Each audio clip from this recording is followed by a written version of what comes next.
That uncertainty could soon be addressed by the Nevada Supreme Court in the Zayon Collins case.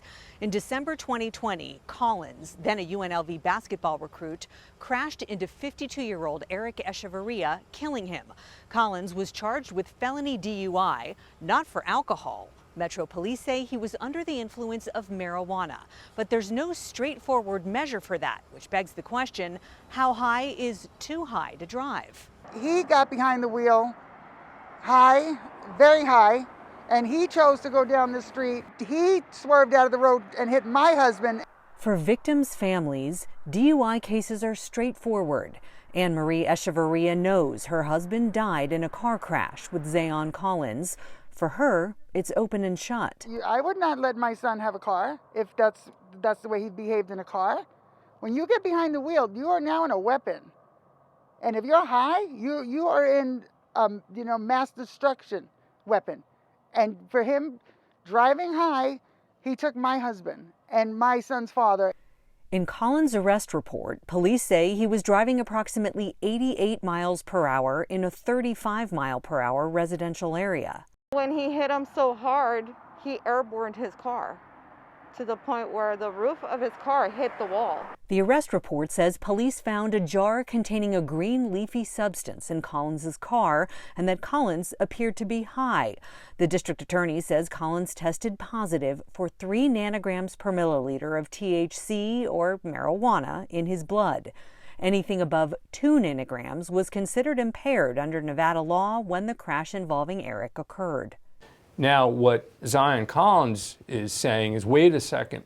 Attorney Chip Siegel isn't working on the Collins case, but specializes in DUI law. Nevada was 2 nanograms. Other states were 10. Some states where you have to prove that you're under the influence. We spoke with Collins' attorney, David Chesnoff, about that a year ago, shortly after the crash. You're right about the difference between Nevada and other places. And then if it was somewhere else, he wouldn't have been charged. Nevada got rid of the 2 nanogram law last July because it was argued that marijuana metabolites can stay in a person's system for several days or even weeks after consumption. In other words, broken down chemicals from THC are still in the body, but that doesn't mean a person is high. If you have somebody who is a daily user and they smoked on Tuesday and now it's Thursday and they didn't have anything on Wednesday, then certainly in their system they could be above the 2 nanogram level. The change in the law means now prosecutors cannot just point to a number. They must also demonstrate that a person was under the influence of marijuana to a degree which rendered him or her incapable of safely driving. That was the standard for years. The Collins case is headed to the state Supreme Court, where his lawyers will challenge both Nevada's old and new marijuana DUI laws as unconstitutional. I just don't think the science has caught up yet.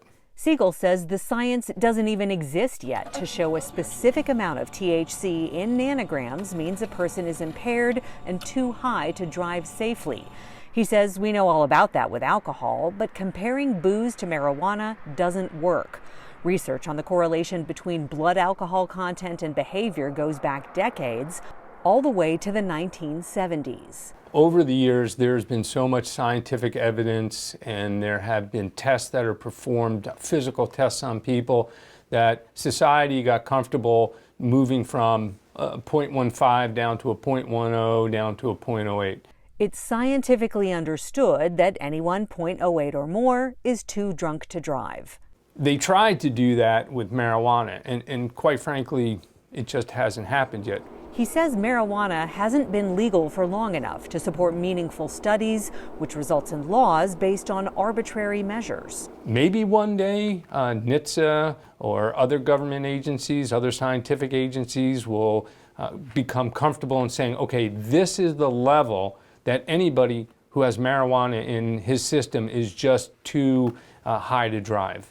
But right now, we just don't have that number. In many ways, time stopped here at this intersection in December of 2020 for the Echeverria family, where a fading memorial for Eric still stands. But a lot has changed since then, including the law. Zayon Collins' lawyers are arguing before the Supreme Court that the new, narrower law should apply to their client because he has yet to be convicted of the crime. Darcy Spears, 13 Investigates.